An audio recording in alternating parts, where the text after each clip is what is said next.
And coming up in this half-hour edition, landlord justifies shooting of his tenant, insisting it was in self-defense. As I said, I wouldn't like to have no comment unless legal representation, but as I'm here, I acted in self-defense. We have details as family demands a swift implementation of the law. Also, election 2020 to be fought on achievement and plans of growth. Vice President Dr. Maumia declares as he urges all to allow the Electoral Commission do its work. We just have to send politicians, we just have to send the message of what did we do when we had the opportunity to serve the people.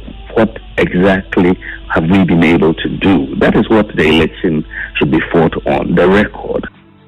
We'll bring you more in this interview with Joy FM. And in business, Finance Minister Kenneth Reata to announce revised revenue targets for 2020 in mid-year review. On Spotlight today, we hear from Kumasi-born rapper Strongman Burner, who is fighting off claims artists need to come to Accra to attain stardom. Manu, I'm a chain dragon. It's a rapper film, I am a jargon. When I'm with a microphone, forget start. Boys, no get carried away, no background. Forgetting the fact of Hayana Medical, yeah, I don't see that. Me being a Kumasi guy staying in Kumasi and you brighten the corner where you are. Catch Rob in the same pond, so they can break to little pump. Putting up a worship a hill song, Charlie Boys brag, give a low song. The former Success Music signee has been opening up about music, family, and many more. We have details of all these and more here on Newsnight. You can join us with your views and comments on 0244340437. That's our WhatsApp line, 0244340437. I'm Ernest Manu.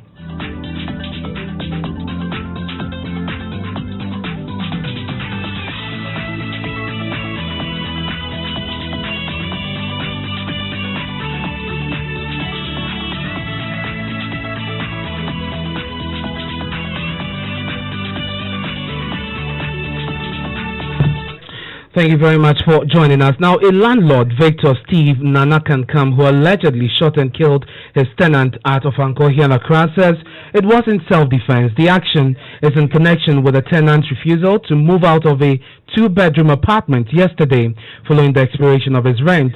The landlord is said to have written to the tenant demanding that he moves out exactly yesterday, but the tenant refused, leading to this incident. The suspect, Steve Kankam, has been speaking to Joy News. My full name is Victor Stephen Nanakankam Nikonim Anukba III Obu Schroeder. As I said, I wouldn't like to have no comment unless legal representation, but as I'm here, I acted in self-defense. And so you have the suspect involved in this case. Head of our security desk, Gift Apia, joins me in the studio with Morgeti. We've been interacting with the residents. What have they been telling us? Right, so essentially the residents talk about hearing a commotion outside, so they came out and then they realized that this landlord was wielding a gun. They also claim that he was wearing a bulletproof vest as well, but it also indicates that this gentleman had packed up his things and was about to leave. We've been speaking to some of them. And I'm opposite until yet 4 times. Until yet 4 times. And said, yeah,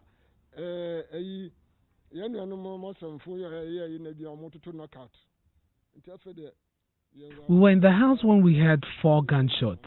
We thought it was our Muslim brothers celebrating Eid al-Fitr with firecrackers. So we decided to come out and have a look, only to see the gentleman in a pool of blood. The landlord had once threatened him to move out of the house. Yesterday was his last day. The gentleman had already gotten a place at Alaji, where he has moved most of his things. The landlord usually goes to knock on the door, but this time he called him on his phone. The gentleman came to open the gate and was shot by the landlord in the process. It appears the landlord was prepared because he came wearing a bulletproof and had a gun on him as well, accompanied by his lawyer. Friends of the gentleman were angry, hence they burnt down the house. If it wasn't for the fire service, nothing would have been left in this place.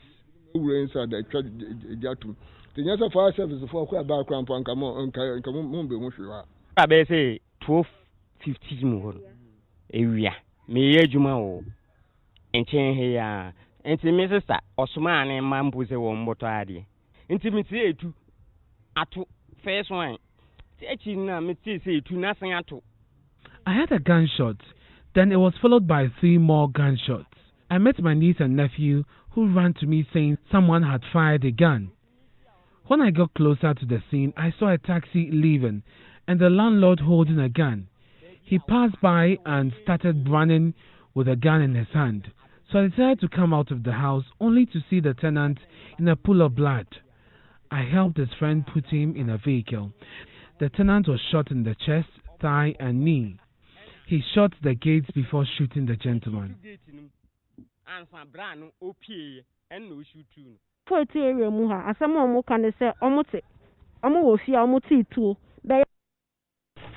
So those are some residents who spoke to us, Gifty, but have we heard from the family? Well, we've heard from a sister of the deceased who said she had just returned from Kumasi and was going to pay off this landlord if she knew that the brother owed the landlord. She indicates that she was there when the landlord came, and then the brother just started to engage the landlord, and he got angry. That's according to his sister. We've also been speaking to her as well.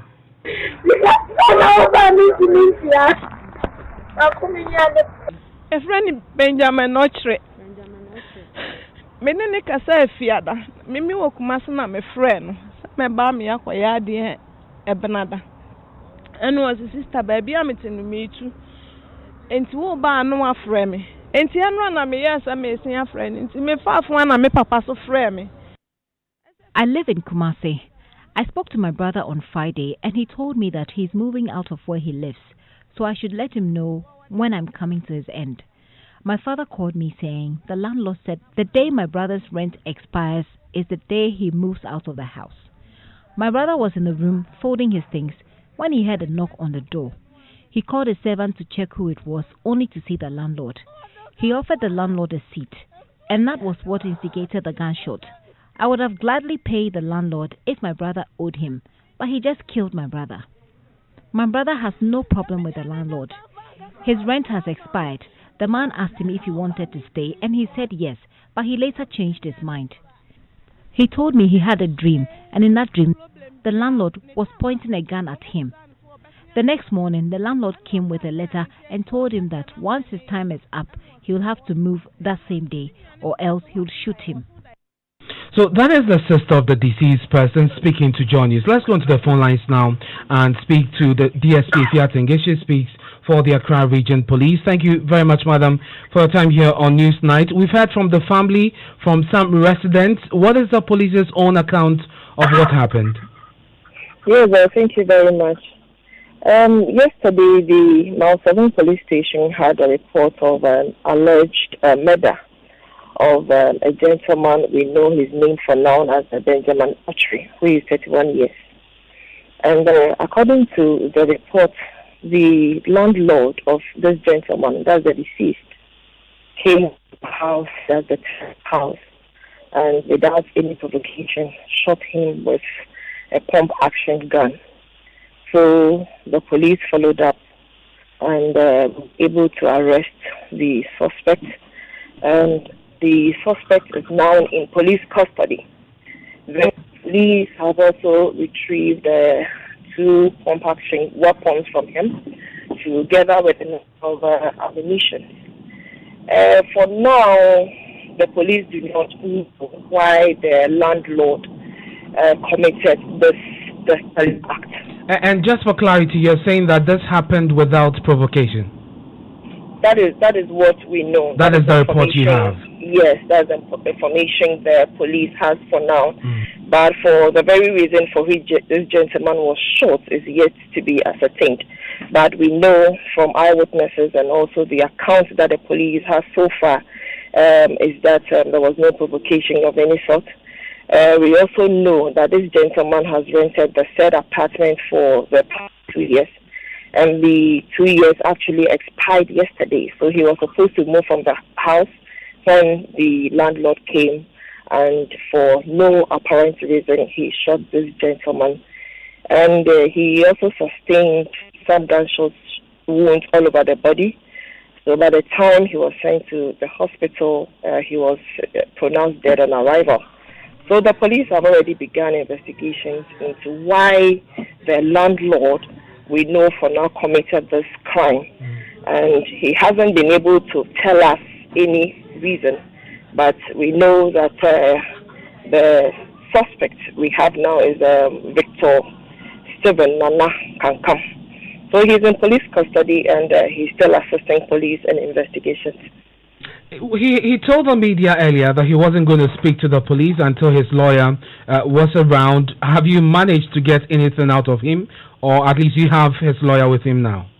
Yes, that is right.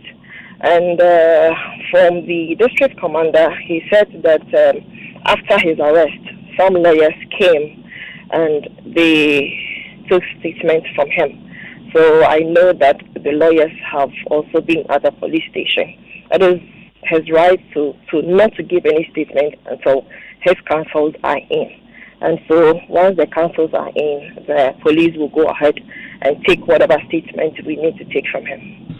When is he likely to be processed for court, and what are you likely to charge him with if he's not been charged already? Yes, we know a murder has been committed, and we are trying as much as we can to put all our evidences together. For now, we know that a crime has been committed, which is a crime of murder. And if there are any other crimes that comes up in a course of police investigations, definitely all these charges will be put together. Then he'll be processed before the law court in due time. So for now, the charge is murder? Yes, for now, the provisional charge the police is holding him for is the charge of murder. What has happened to the crime scene? Yes, actually, from what the district commander tells me, yesterday after the report was made to the police, they visited the crime scene, and the crime scene investigators had to take whatever they needed to do at the crime scene. This morning, when the police got there, they had an information that the place has been set ablaze, and truly some people had gone to burn the place or set the place ablaze in retaliation for the death of the deceased. Very interesting that I can imagine this will affect your investigations. Sorry? I can imagine that this will affect your investigations in terms of gathering evidence and all of that. Yes. According to what I'm told, right after the reports were made, they had to go there, do their crime scene analysis and reconstruction.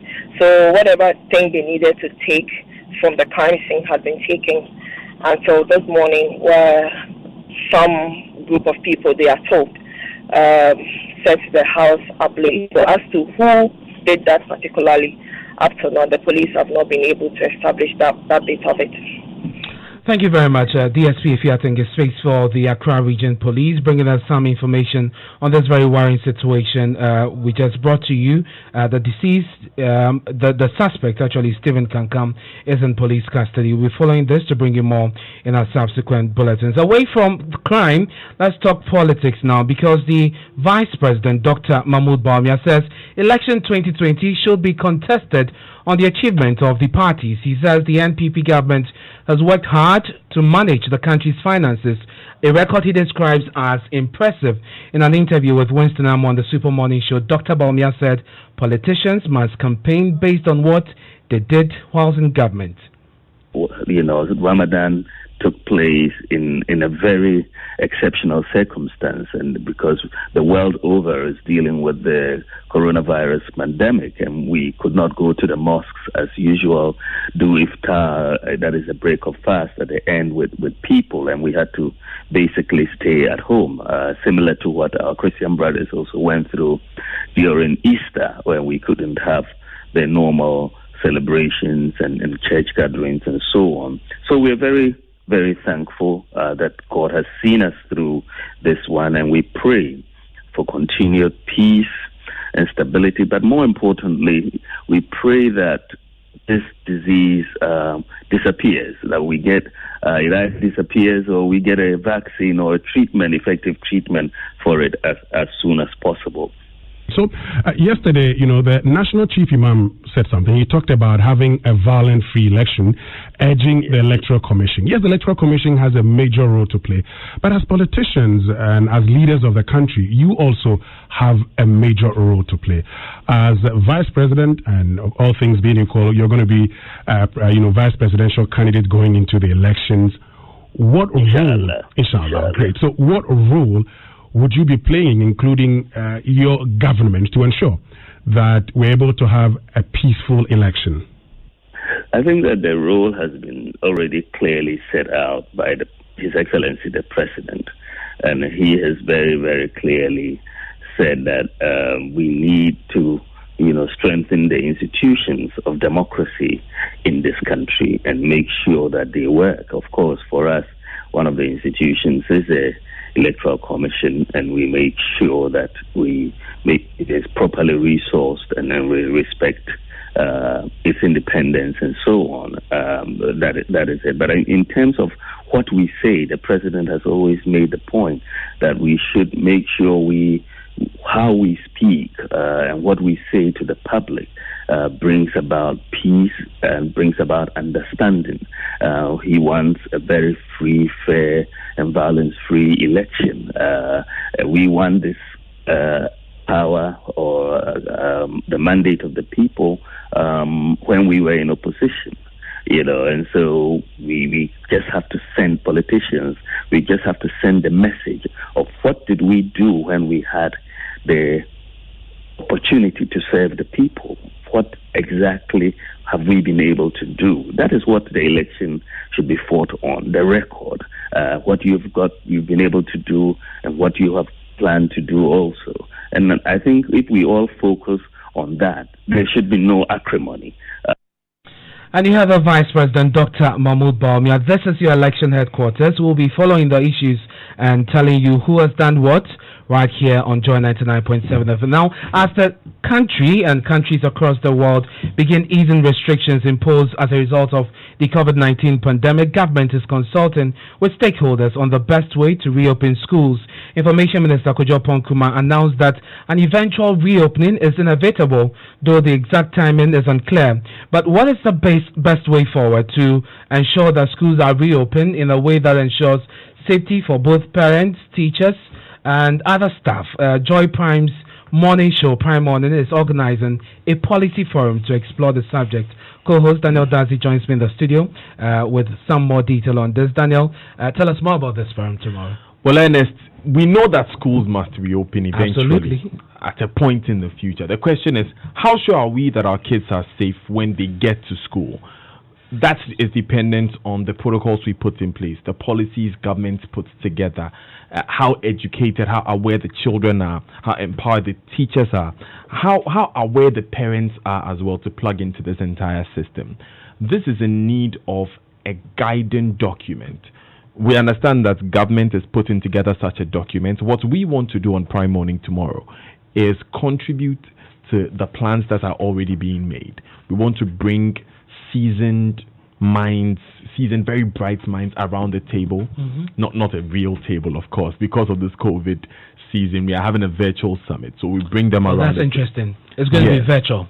Everything is via Zoom. Wow. Everything is via Zoom. They'll all be online. We'll have a virtual audience. We already have a number of people who have expressed interest, and we'll put out the number. I must say, this is the first of its kind, a forum virtual, online. Yes. A virtual forum for that. This is the first of its kind. Well, I haven't seen a lot anywhere else. I don't remember seeing any other thing like that. But our focus is to get them.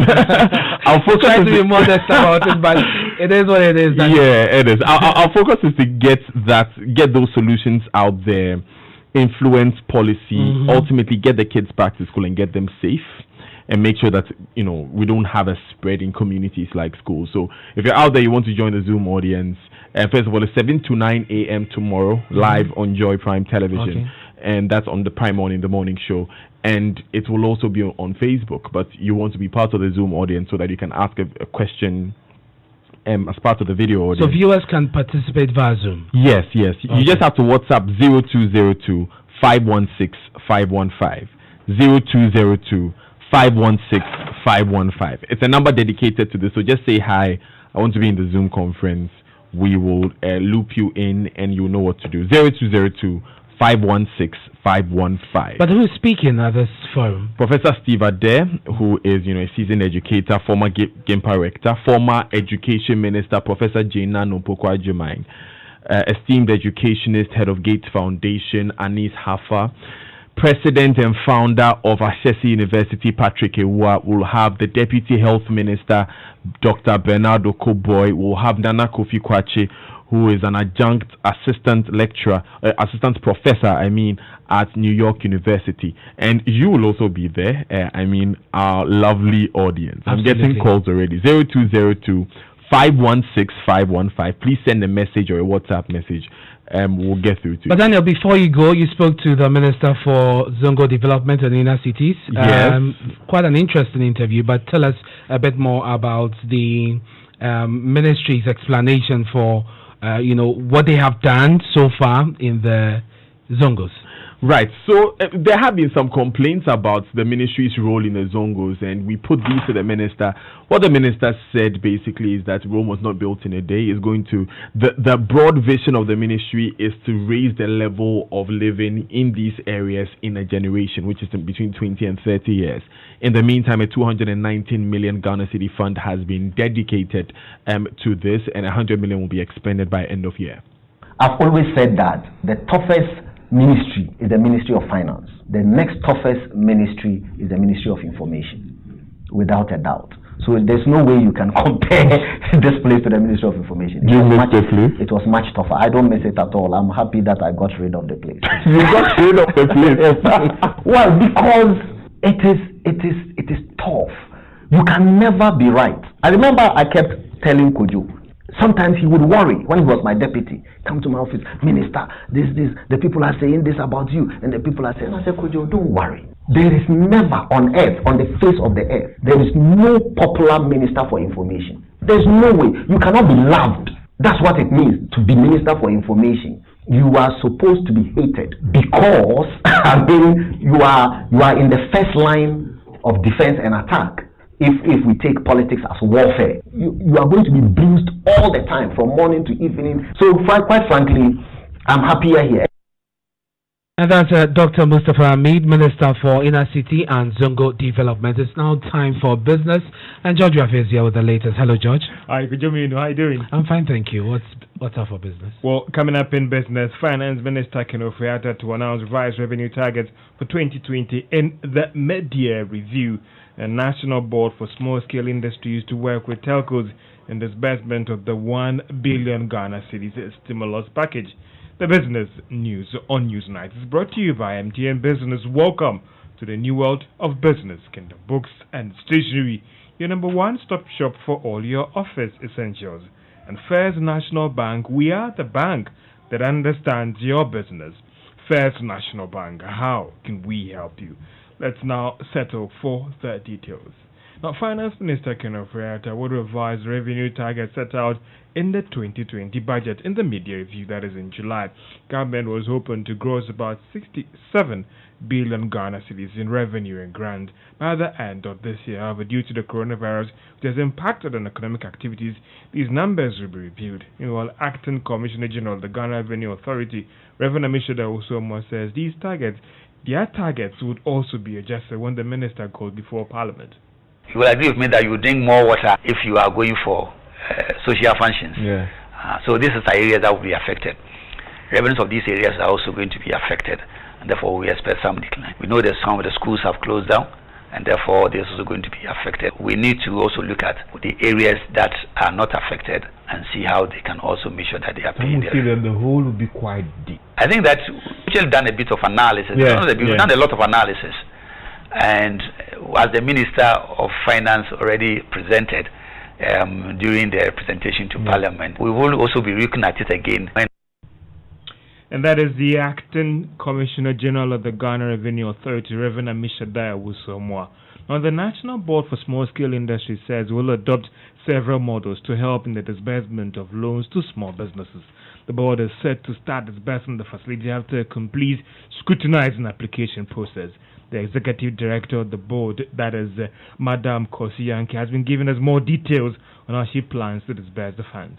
And also for the microwave, trying to use the telcos to disburse, because it's not everybody who also has access to the banks, and we're trying to encourage them. One of the things we're trying to do for the MSMEs is to ensure that we encourage them to do the right things as well, or put in place the right structures. So you have the TIN numbers, you have the banks, you have registrar generals, and so some of our partners have even offered to support some of them to get access to all of this. GRA is working with us closely. They're on call for people to support them to be able to also go through the line to access this. Executive Director of the National Board for Small Scale Industries, that is Kosiyanki Aye.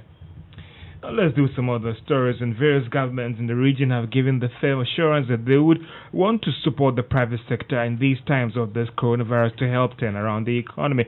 Now these concerns came up at the Sub-Regional Forum on COVID-19 on the private sector organized by United Bank for Africa. Let's hear George Oponwia, who is the president of Liberia.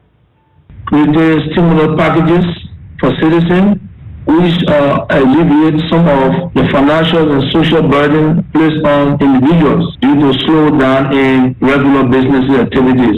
In Liberia, we have taken some measures to ease the burden of vulnerable small businesses in the informal sector as well as big businesses. We are in the process of providing small loan assistance. And that's George Oponwia, the president of Liberia, speaking at the virtual conference on how to assess the impact on the private sector organized by United Bank for Africa. And that's all for business on Newsnight. Thank you very much, George, for bringing us business. Now, NPP Firebrand and MP for Asin Central, Kennedy Japan, has defended his decision to criticize his own party, insisting he will only put the country's interests above the party's interest. In a yet-to-be-aired interview with Mama Vioso Abuaji on the Joy News channel later tonight, that's 8:30 p.m., Mr. Japan says his only interest is Ghana. Do you know the number of people who are going to vote because of what I'm doing for MPP?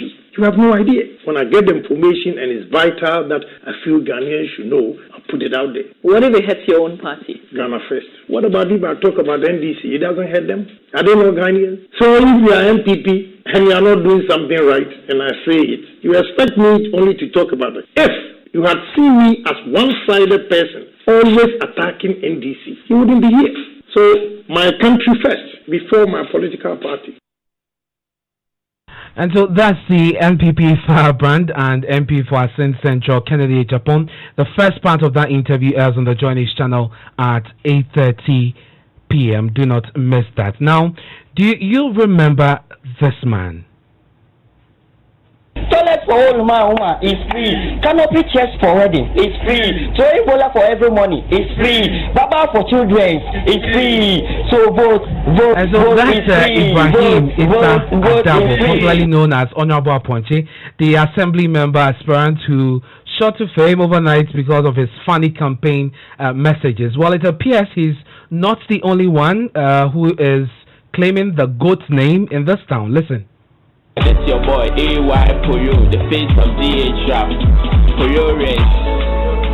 Watch out.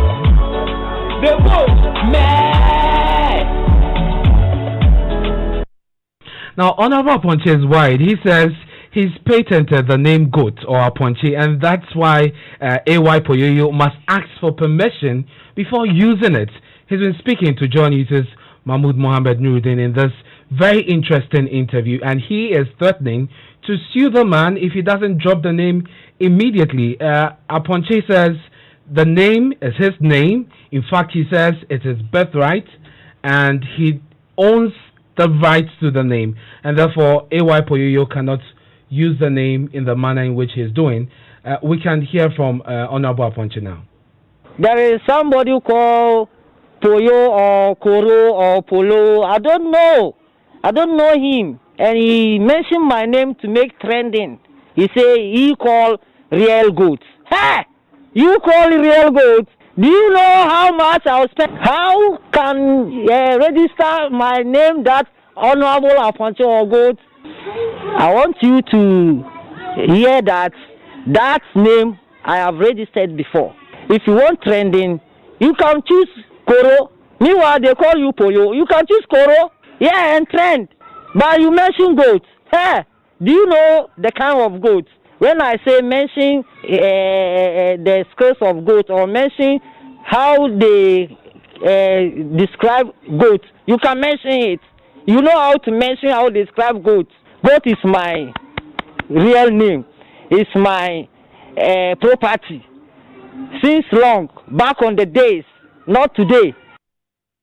And so that's Honorable Aponchi's interview with Joy News. Let's see how this pans out later in court. Now I leave you with this very interesting one. He was formerly signed on to Success Music, a music label owned by award-winning rapper Sarkodie. But the Kumasi-born lyricist Strongman Burner, known for his creative rap bars, is holding his own in the game. Now he's been debunking claims that or fighting of claims that artists need to come to Accra before they can attain stardom. Here's more on Spotlight for today, and that's how we end News Night. My name is Ernest Manu.